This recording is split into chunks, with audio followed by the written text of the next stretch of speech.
fight, get beat, rise, and fight again. Tourists coming to Willimantic, Connecticut are directed to the Windham Textile and History Museum, what the locals call the Mill Museum, for information. Sitting across the street from the tower of the 6-story granite mill of the Old American Thread Company, the museum dedicates itself to the history of textiles and the local people who made them. This former company store has 3 stories of artifacts, research materials, and displays of life in a late 19th century mill town. Next door, we have industrial machinery and tools, and an upper floor hall for meetings and receiving our guests.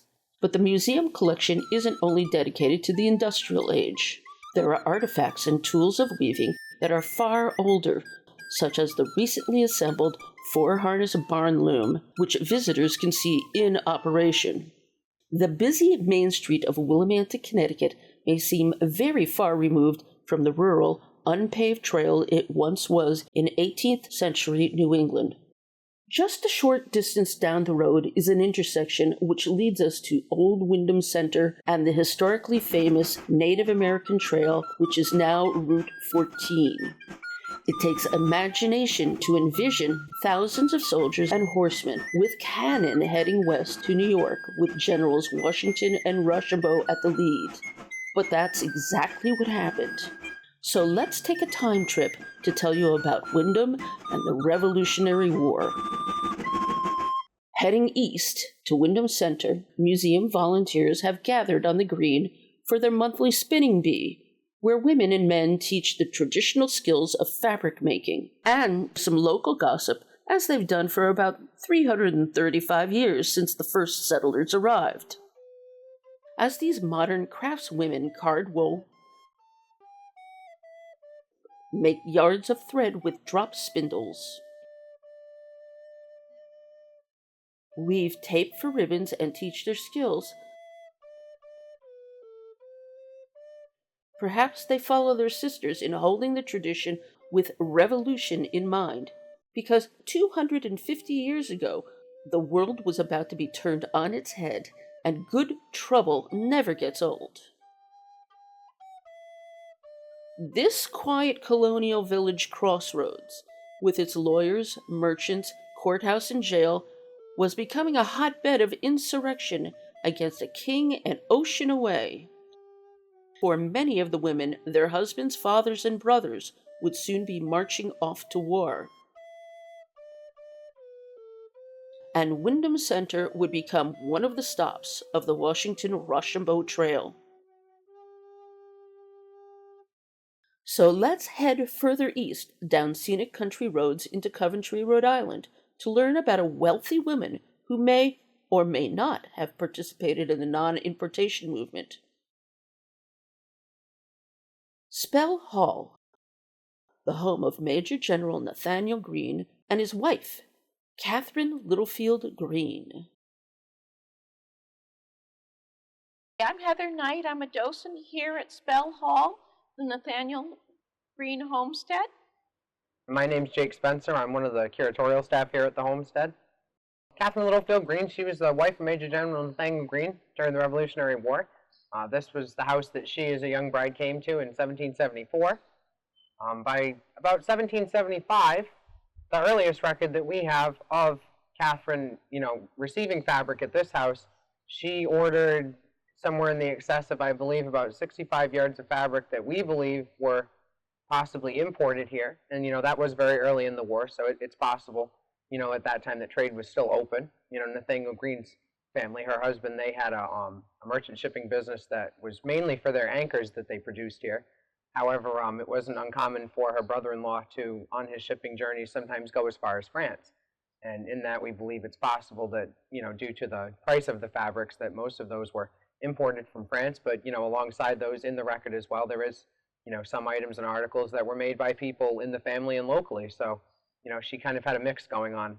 It's said that Catherine Greene was a lady of great style, so it's not uncommon, in my opinion, that she was still, able to order fabric from far away and have it brought here. Catherine Littlefield Greene, once she was married to her second husband, Phineas Miller, and living in Georgia on the rice plantation Mulberry Grove was involved both through venture capital and suggestions in creating the first cotton gin with Eli Whitney. Her second husband was her children's tutor, Phineas Miller. After the creation of the cotton gin, and it was easy to remove the seeds from the cotton production grew exponentially.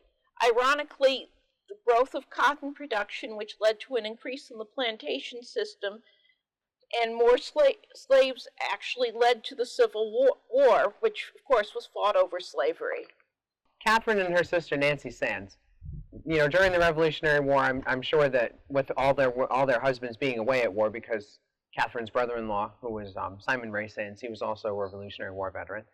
I'm sure that in their time it was, very consistent that women were having to, go out more into fields of work that they hadn't been in previously to the Revolutionary War, with their husbands being away at war the way that they were, and their brothers and their family and their fathers. The women were really left to the home front to really kind of, fend for themselves and make business for themselves and keep their households going. So I think that to say that, during the Revolutionary War, women were given more opportunities, I think, to make that name for themselves is very prevalent because, they had to do it out of necessity.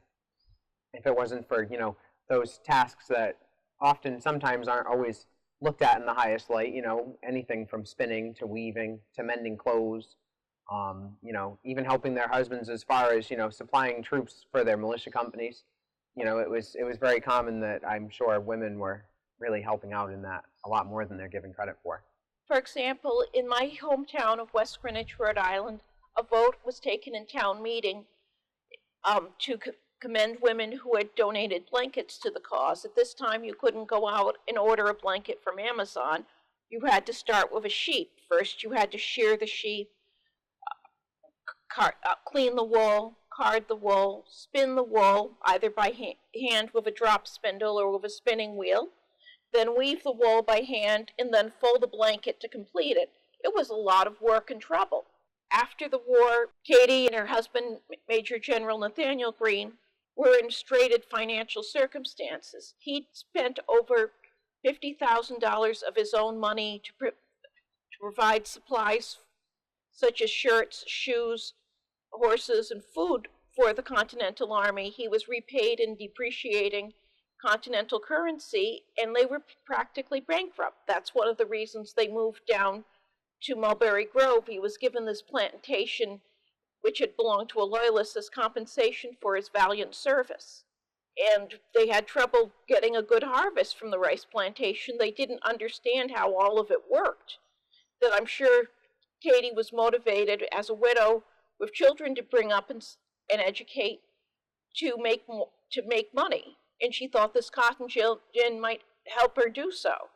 General Nathaniel Greene died in 1786, and Katie Littlefield Greene remarried in 1796 to Phineas Miller, who had been her children's tutor. Phineas Miller was the Greene children's tutor towards their end of being in Rhode Island. So Nathaniel actually had sold this house, his half of this house and the business and the land entirely to his brother Jacob by about 1780.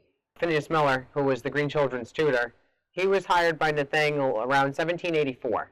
And at that time, Nathaniel and Catherine had already sold their interest in this house and property to his brother Jacob and his wife Margaret around 1780. And there was a brief period at the end of the Revolutionary War from about 1783 to midway through 1784 that Nathaniel and Catherine had actually rented a house in Newport. And that was to ensure that their house in Georgia, Mulberry Grove, was, ready by the time they got there. So there were renovations and things being done in that year and a half. And then when Nathaniel and Catherine moved to Georgia, they brought Phineas Miller with them. So let's take a look inside Spell Hall. This painting of Catherine Littlefield Greene, this was done later on in her life, around 1809. It was after the death of her second husband, Phineas Miller, and also, after the death of General Greene in 1786, and then also her oldest son, George Washington Greene, who passed away in 1797. This portrait of Catherine, this was done, they believe, in more kind of a light to, portray her as more matronly, more in the time of mourning that Catherine was in. They say after Nathaniel and George Washington Greene, and then later on Phineas Miller's death, Catherine was never really truly the same. That's something that isn't brought to light terribly much in Catherine's life. But, they say towards the end of her life that she was, in more of a depressive state. She still was outgoing and she tried to be social, but she was still just kind of not herself. Before, Nathaniel passed away, Catherine was seen as being very social, very outgoing, very pleasant to be around and to be with. She was very well versed in French. She was just graced in all the great social graces of a lady of her time. And to me, this painting of her, it shows that, but it, to me, doesn't show it always as much as I think that it was known more in her time. The outfit is a typical mourning outfit. With long weepers. Think of Queen Victoria, who went through the same depressive and withdrawn stages about 50 years later. And the outfit is much more covered up than you think of Regency era to show her status as a widow and a matron. I can't imagine with all those long sleeves too in the Georgia heat like that with all that black on. Yes. We have a more typical reproduction gown of the period in another room, General Greene's library. So I could say about this dress was made in 1976 for the bicentennial. It was put together for the Daughters of the American Revolution. They have a dress that is in their collection that is said to have been an original dress that belonged to Catherine Greene. The dress that they have, however, is of a slightly later style. It's more of a 1790s, early 1800s style dress.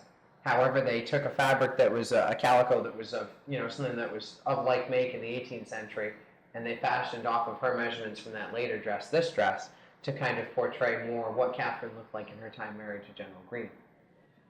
We have next to the dress a fan that General Nathaniel Greene presented to his wife on their wedding day. It's made out of baleen, which is made from whale teeth, finely carved, painted, and embroidered with her initials CLG right here. And we have to remember a fan was an important gift for a society lady.